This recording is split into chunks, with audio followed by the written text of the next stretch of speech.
J'aimerais ce matin nous parler du donner.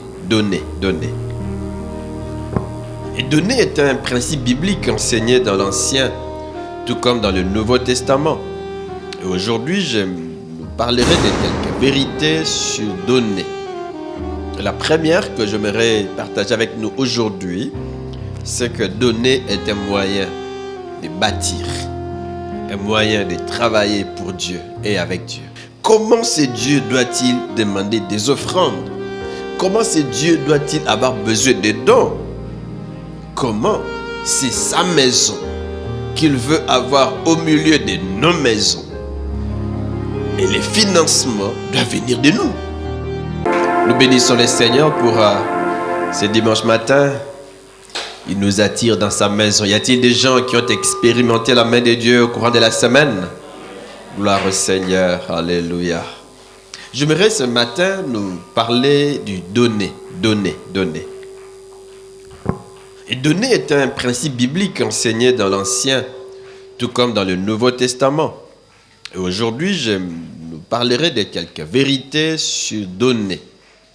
La première que j'aimerais partager avec nous aujourd'hui, c'est que donner est un moyen de bâtir, un moyen de travailler pour Dieu et avec Dieu, un moyen. Je vous propose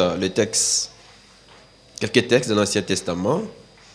On voit ce principe s'appliquer lors de la construction du temple, d'abord du tabernacle, ensuite lors de la construction du temple, et aussi lors de la reconstruction de ces temples. Je nous propose la lecture dans Exode chapitre 25, en principe du 1er au 8e, et nous lirons le verset 1, le verset 2 et le verset 8. Je lis dans Exode 25, verset 1, le Seigneur dit à Moïse, verset 2, « Demande aux Israélites de faire des dons pour moi. Vous le recevrez de tous ceux qui les offriront de bon cœur. » Verset 8, « Les Israélites me feront un lieu saint, et j'habiterai au milieu d'eux. » Amen. Pendant la marche des Israélites dans le désert, Dieu dit à Moïse, demande aux enfants d'Israël, demande-leur de faire des dons pour moi. Des dons. Et pourquoi ces dons? Au verset 8, il est dit, ils me feront un lieu saint. Le second dit, ils me feront un sanctuaire. Et j'habiterai au milieu d'eux. J'habiterai au milieu d'eux. Donc Dieu voulait avoir une maison. Au milieu des maisons des enfants d'Israël, il veut avoir une maison. Une maison qui soit un lieu de rencontre entre lui et son peuple. Une maison qui est un signe de sa présence au milieu de son peuple. On l'a appelée donc cette maison sanctuaire, tabernacle. Mais pour le financement de ces projets, écoutez ce que Dieu dit. Moïse demande aux Israélites de faire des dons pour moi. De faire des dons. On peut se poser des questions. Comment? Un Dieu qui possède toutes choses. Un Dieu, comme on le dit, à qui appartiennent l'or et l'argent. Un Dieu qui donne à tous toutes choses pour qu'ils en jouissent. Comment ce Dieu doit-il demander des offrandes? Comment ce Dieu doit-il avoir besoin de dons? Comment c'est sa maison qu'il veut avoir au milieu de nos maisons? Et les financements doivent venir de nous. Au fait, nous le savons que Dieu travaille toujours avec des hommes, toujours avec des hommes. Avec des hommes, mais des hommes au cœur généreux. Des hommes au bon cœur. C'est déjà pour dire que Dieu a besoin que son peuple soit un peuple qui a un bon cœur. Un cœur généreux. Cœur généreux. Voilà un peu mes frères. C'est une préoccupation que Dieu a. Et ce n'est pas pour son bonheur, c'est pour le bonheur de son peuple. Il dit, il faut que j'aie une maison au milieu de vous. Et c'est pour votre bien. Parce que ma maison, c'est ma présence au milieu de vous.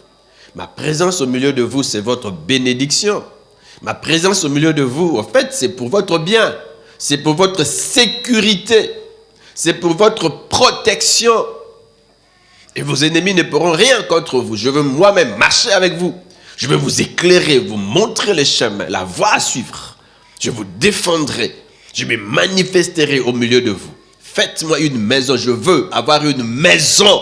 Une maison. Une maison. C'est pas l'idée de Moïse, non? C'est pas l'idée d'Aaron. C'est l'idée de Dieu. Avoir une maison, une demeure. Une demeure. Et comme ils sont en plein désert, ce n'est pas une maison en matériaux durables. C'est une maison en capot. Une maison provisoire, si vous voulez. Une maison que l'on peut déplacer parce que le peuple est en déplacement et Dieu veut se déplacer avec son peuple. En fait, mes frères, Dieu est toujours avec nous. Lorsque nous bougeons, il est là. Lorsque je me déplace, il est avec moi. Il ne m'abandonne pas, il est avec moi toujours et partout. Amen. Dieu veut avoir une maison. C'est une préoccupation de son cœur. Il la partage avec Moïse, le leader du peuple, et celui-ci en parle au peuple. Et comment le peuple va-t-il réagir? Dans Exode 35, 4 à 5, même 20 à 29, écoutez ce que la Bible dit. Au verset 4 et 5, il est dit, Moïse parla à toute l'assemblée des enfants d'Israël et dit, voici ce que l'Éternel a ordonné. Qui a ordonné? C'est l'Éternel. Voici ce qu'il a ordonné. Il ne l'a pas caché pour lui-même. Non, c'est la pensée de Dieu. C'est la volonté de Dieu. Et Moïse parle au peuple, au verset 5. Prenez sur ce qui vous appartient, sur ce que vous appartient, sur ce que vous avez, sur ce que vous possédez. Prenez une offrande pour un homme, c'est ça? Pour moi, Moïse, non, pour l'Éternel. Il ajoute en disant, tout homme dont le cœur est bien disposé. Vous voyez, mes frères, Dieu travaille avec des hommes et des femmes au cœur bien disposé, au bon cœur, au cœur généreux. Et Dieu veut que chacun de ses enfants ait un cœur disposé, travaille pour lui avec un cœur disposé, avec un cœur généreux. Tout homme dont le cœur est bien disposé apportera en offrande à l'Éternel. Qu'est-ce qu'il va apporter? On dit d'abord de l'or, ensuite de l'argent et enfin de l'airain. De l'or, de l'argent et de l'airain. Verset 22. Les hommes vinrent aussi bien que les femmes. Les hommes et les femmes vinrent. Tous ceux dont le cœur était bien disposé apportèrent des boucles. Est-ce qu'on a aussi des boucles aujourd'hui? Des anneaux, des bagues, des bracelets, toutes sortes d'objets d'or. Ah, vous voyez. Chacun présentant l'offrande d'or qu'il avait consacrée à l'Éternel, de l'or. Dieu a demandé de l'or et des objets en or. Ils viennent avec des objets en or. Verset 23. Tous ceux qui avaient des étoffes teintes en bleu, en pourpre, en cramoisi, en lin, du fin lin,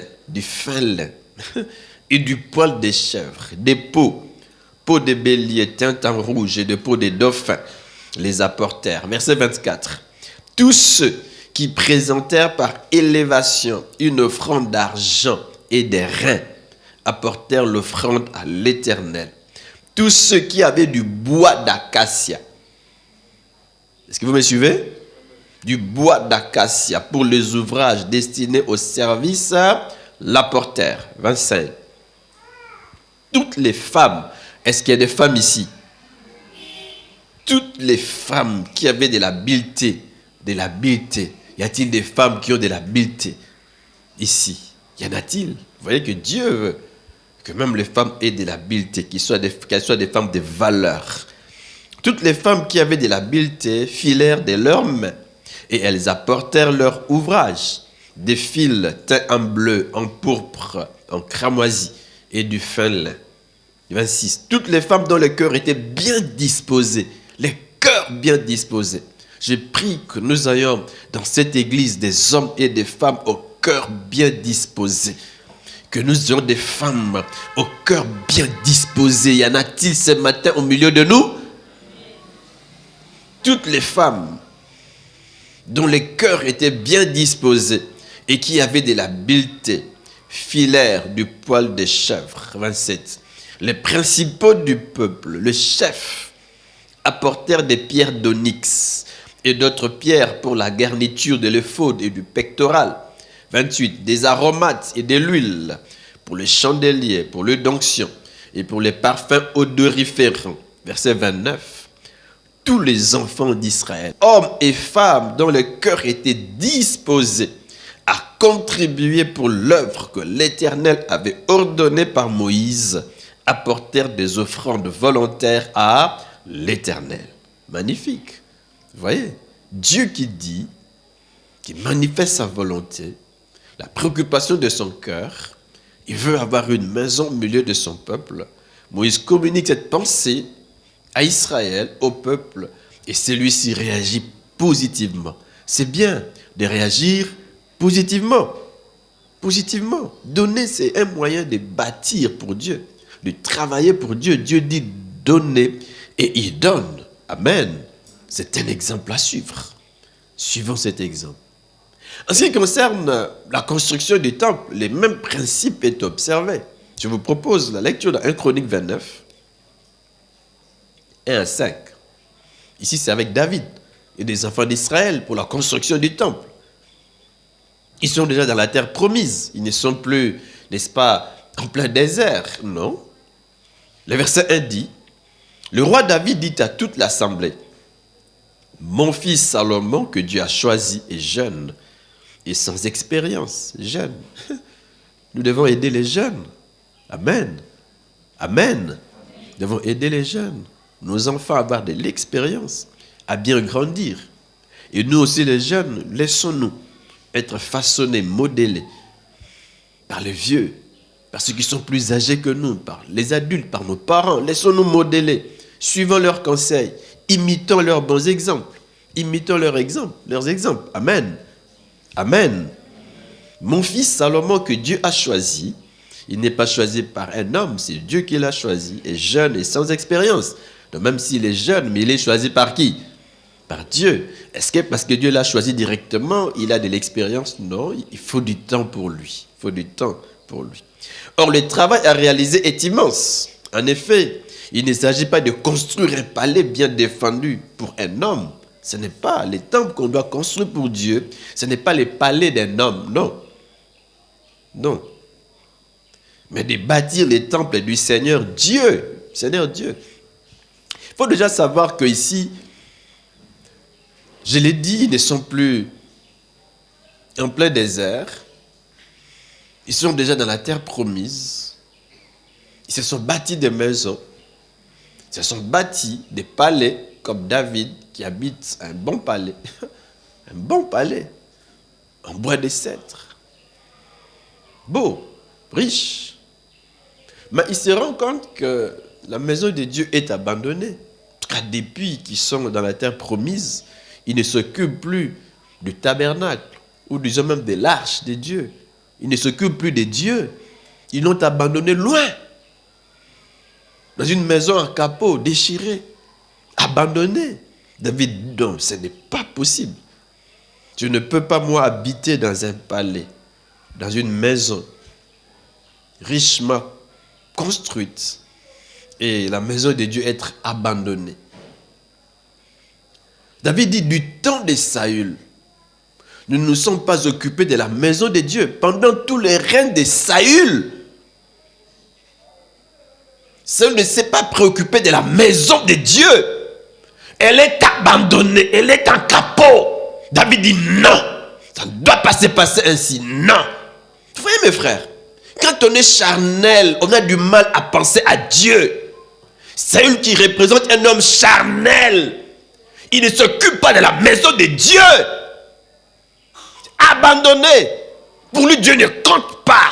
Pour lui, sa relation avec Dieu ne compte pas. Un homme charnel, un enfant en Christ.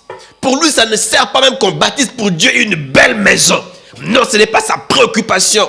L'homme de Dieu ne le préoccupe pas. Il n'a aucun fardeau dans son corps pour Dieu et pour son œuvre. Saül, pendant tout son règne, des années et des dizaines d'années, maison de Dieu abandonnée. Mais David est différent. Mon frère apprend à être différent. David est différent. Il dit non. Nous devons nous occuper de la maison de Dieu. Il dit Seigneur, je vais bâtir pour toi. Dieu dit non, pas toi, mais c'est ton fils. David dit d'accord, même si ce n'est pas moi, mais je dois participer. Je dois contribuer. Ma part doit être vue. Je dois tout préparer. C'est lui qui décide de tout préparer. Et ici, il dit à Israël, au fait, il est le roi. C'est vrai, c'est mon fils qui doit tout construire. Il est jeune, il n'a pas d'expérience. Peut-être que je ne serai plus là pendant la construction, mais j'apporte ma part. Parce que David sait que Dieu travaille toujours avec des hommes qui doivent donner. Travailler pour Dieu, bâtir avec Dieu, c'est donner. Et il donne. Et qu'est-ce qu'il dit au verset 2? Il dit, j'ai fait tout ce que j'ai pu. Est-ce que vous me suivez? J'ai fait tout ce que j'ai pu. J'ai réuni toutes mes forces. Tout ce que j'ai pu. David, c'est un homme remarquable. C'est un exemple à suivre. L'exemple d'un homme spirituel. J'ai fait ce que j'ai pu pour préparer la construction du temple de mon Dieu. Ce n'est pas les dieux des autres, c'est mon Dieu. Et j'ai tout fait pour préparer la construction du temple de mon Dieu. Il dit, j'ai rassemblé de l'or, de l'argent, du bronze, du fer, du bois pour fabriquer tous les objets nécessaires. J'ai réuni, j'ai donné. J'ai donné, j'ai rassemblé. Et puis il dit, j'ai préparé en grande quantité des pierres de cornaline et d'autres pierres pour décorer les temples. Des pierres noires et des différentes couleurs, toutes sortes de pierres précieuses et beaucoup de marbre blanc. Beaucoup de marbre blanc. Verset 3. C'est magnifique ce texte. Hein? Verset 3. De plus, lui second dit à cause de mon amour, de mon attachement. Ma version dit de plus parce que j'aime les temples de mon Dieu. J'aime les temples de mon Dieu. Je donne aussi de l'or et de l'argent qui sont à moi. Je les ajoute à tout ce que j'ai préparé pour le lieu saint. Je les ajoute. Écoutez, il dénombre tout ce qu'il a donné. Verset 4. Je donne 100 tonnes d'or pur. Combien de tonnes? 100 tonnes d'or. 100 tonnes d'or pur. Et 240 tonnes d'argent pur pour recouvrir le mur du temple. Verset 5. En fait, ça c'est ce qu'il lui a donné. Maintenant, il s'adresse au peuple et dit, et maintenant, qui parmi vous est encore prêt à donner volontairement de l'or? Qui? Lui-même a montré l'exemple. En fait, nous les leaders, les pasteurs, les responsables devons donner, montrer l'exemple. Il a donné. Nous les papas, même en famille, c'est à nous de montrer l'exemple. Il dit, et maintenant, qui parmi vous est encore prêt à donner volontairement de l'or et de l'argent pour les seigneurs? Volontairement. Généralement, nous aimons qu'on nous force, qu'on nous bouscule pour qu'on puisse donner. Ce n'est pas bien qu'un chrétien attende qu'on le bouscule. Ce n'est pas bien qu'on vous force à donner. Non. David dit, mais qui peut donner de l'or et de l'argent pour les seigneurs et volontairement? Qui est prêt à donner volontairement? Nous devons être prêts à donner volontairement. J'ai dit que donner, c'est travailler pour Dieu et avec Dieu. Qui? Ainsi, les artisans pourront fabriquer tous les objets d'or et d'argent nécessaires. Tout. Qui peut donner? Lui a donné et il invite le peuple aussi à donner. J'ai dit que dans les déserts, on avait une maison en capot, une tente. C'était provisoire et c'est normal parce que le peuple est en déplacement. Le peuple n'est pas encore dans la terre promise, pas encore, mais Dieu veut marcher avec son peuple. Dieu aime marcher avec nous. Mais c'est à nous de lui faire une maison, de lui bâtir une maison. C'est vrai, la première maison, c'est nos cœurs, c'est nos vies qui doivent lui être accordées, données complètement, qui doivent lui être offertes, nos vies. Mais aussi sa maison, une maison que nous pouvons voir. Amen. Ils sont en plein désert, en déplacement, on construit pour Dieu une maison en capot. Mais maintenant, c'est différent, ils sont déjà dans la terre promise. Je répète que dans les déserts, ils avaient une maison en capot. Une tente. C'était provisoire. Est-ce qu'il faut toujours rester dans les provisoires? Non. Au début de l'église, généralement, c'est provisoire. On a un hangar, c'est provisoire. Est-ce qu'on doit rester dans un hangar? Non. On doit changer. Est-ce qu'on doit toujours vivre dans la médiocrité? Non, on doit quitter la médiocrité du jour le jour. Chacun doit travailler pour quitter la médiocrité, pour avancer et avancer avec Dieu. Et lorsque Dieu vous bénit, il faut aussi que tout change.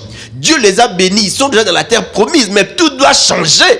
Mais l'homme charnel, Saül, garde la maison de Dieu telle qu'elle a été dans les déserts et même abandonnée. David dit non. Il faut que les choses changent. Même notre façon de donner, plus le Seigneur nous bénit, plus nous devons donner. Plus qu'il nous bénit, il nous visite, il nous fait du bien, il nous ouvre des portes, plus nous devons donner et nous donner au Seigneur. Ne restons pas dans le provisoire. Pas dans le provisoire. Pas toujours dans un hangar. Pas toujours. On doit évoluer. Est-ce que vous me suivez? On doit évoluer. Et c'est l'implication de tous. David donc s'adresse au peuple. Et comment va réagir ce peuple? Au verset 6, il est dit: alors le chef des familles, le chef des tribus d'Israël, le commandant de 1000 soldats, le commandant des 100 soldats et le chef des équipes travaillant pour le roi offrent volontairement leurs dons. Ils offrent comment? Volontairement leurs dons. Ils s'impliquent. Ils s'impliquent. Nous devons apprendre à nous impliquer dans l'œuvre de Dieu. Nous impliquer. Il n'y a pas que eux qui s'impliquent. Au verset 7, il est dit, d'abord, qu'est-ce qu'ils donnent? Ils donnent pour le service du temple 170 tonnes d'or. 170 tonnes d'or, 10 000 pièces d'or, plus de 300 tonnes d'argent. Voyez, les matériaux, tout est donné. On dit en or, on dit en argent et on dit en airain. Ils respectent ce que Dieu a dit. L'or, l'argent, les reins, ils donnent. Verset 8. Ceux qui ont des pierres précieuses le donnent à Yéel du clan des Guershon pour les trésors du temple du Seigneur. Verset 9. Tous ces gens offrent des bons cœurs pour les biens, leurs biens pour les seigneurs. Ils sont dans la joie. Le roi David aussi est rempli d'une grande joie. Lui a donné et le peuple l'a suivi. Il y a un élan de cœur. Les gens donnent avec joie. Ils donnent volontairement et ils donnent avec joie. Dieu aime ceux qui donnent volontairement et Dieu aime ceux qui donnent avec joie. Avec joie. Dieu aime ceux qui s'impliquent dans son œuvre, ceux qui travaillent pour Dieu en donnant. Donner, c'est travailler pour Dieu. Travailler avec Dieu. Parce que Dieu travaille toujours avec des hommes et des hommes au bon cœur, des hommes qui donnent volontairement, qui donnent avec joie. Et David est content. Alors il prie en disant: Éternel notre Dieu, c'est de ta main que vient toute cette fortune que nous venons de réunir. C'est Dieu qui est le premier à nous donner, mes frères. Alléluia. Magnifique. De manière générale, l'un des plus grands défis pour nous cette année, c'est de réunir assez de moyens pour acheter une parcelle pour l'église. Avant, bien sûr, de lui bâtir un temple modèle, un temple moderne. Mais comment allons-nous y parvenir? C'est en donnant. En donnant, mes frères. Et chacun doit s'engager à donner et à donner plus. Dieu travaille avec les hommes. Hier, il a travaillé avec Israël pour la construction du tabernacle, pour la construction du temple et même pour la reconstruction de ce dernier après qu'il ait été démoli. Dans Ag Esdras, on voit cela, on en a aussi parlé. On va nous le rappeler aussi tout à l'heure, n'est-ce pas? Les mêmes principes demeurent. Les enfants d'Israël, hommes et femmes, dont les cœurs étaient disposés à contribuer pour l'œuvre que l'Éternel avait ordonnée par Moïse, apportèrent des offrandes volontaires à l'Éternel. Amen. Lèvons-nous pour la prière.